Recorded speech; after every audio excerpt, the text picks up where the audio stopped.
Little Krazy and the Ghost Dog of Mexico. It was Krazy's very first trip to Mexico. The city was alive with the Festival of the Dead. Marigolds hanging from balconies, skull masks smiling on every corner, and music bursting from drums and trumpets. His mom and dad held his hands as they walked to a small restaurant where they planned to have dinner.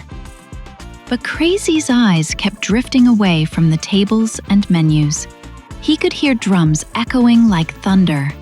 The lights, the costumes, the laughter. It was too exciting to ignore. "Stay close, Krazy," his mom warned. But the moment their food was ordered, Krazy slipped out, following the music. The music led him through the streets to a tall iron gate. Beyond it stretched a graveyard, glowing with thousands of candles. The air was filled with incense and marigold petals that drifted like golden snow. Krazy tiptoed inside. It didn't feel scary until he tried to touch one of the glowing candles. The moment his fingers brushed the flame, ouch! It stung his skin. But instead of leaving a burn, the candle's light swirled into his hand. For a second, he thought he saw smoke curl into shapes. Faces, eyes, whispers.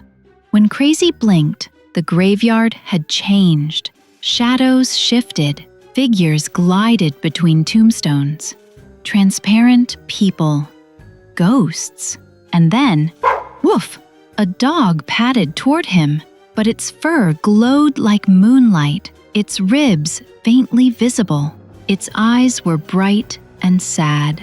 "You can see me," the dog said softly. "Krazy, I guess I can."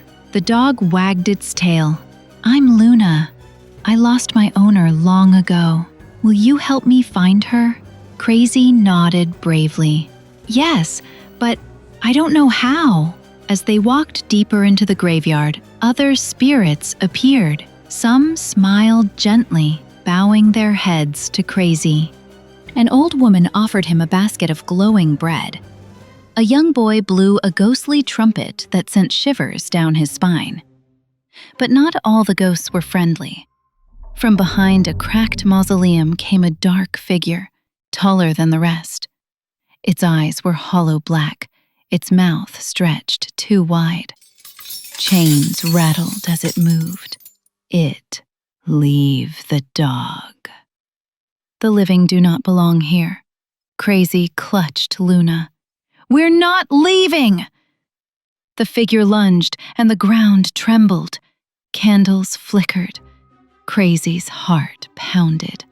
"Run!" Luna barked. They darted between graves, but the shadow chased them, splitting into 3 copies that surrounded them. Krazy's hands shook, but he remembered the flame that had burned him. He raised his palm, and to his surprise, the candlelight inside it glowed again. The shadow. "Sssss.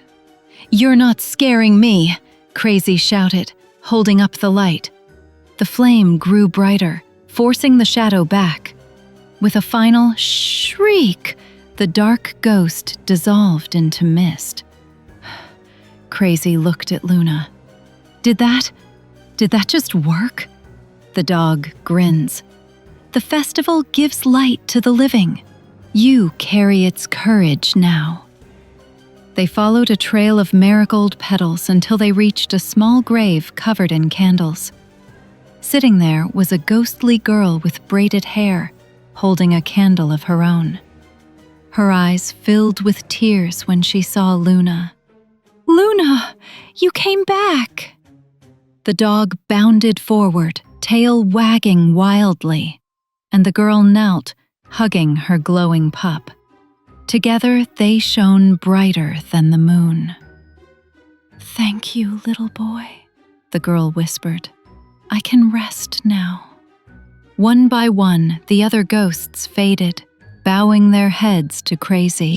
The graveyard grew quiet again, the air warm with candlelight. When Krazy stepped out of the gate, the glow in his hand faded. The music of the festival washed over him again, and he spotted his mom and dad searching the plaza, calling his name. "Krazy! Where have you been?" his dad asked, lifting him into his arms. Krazy just smiles.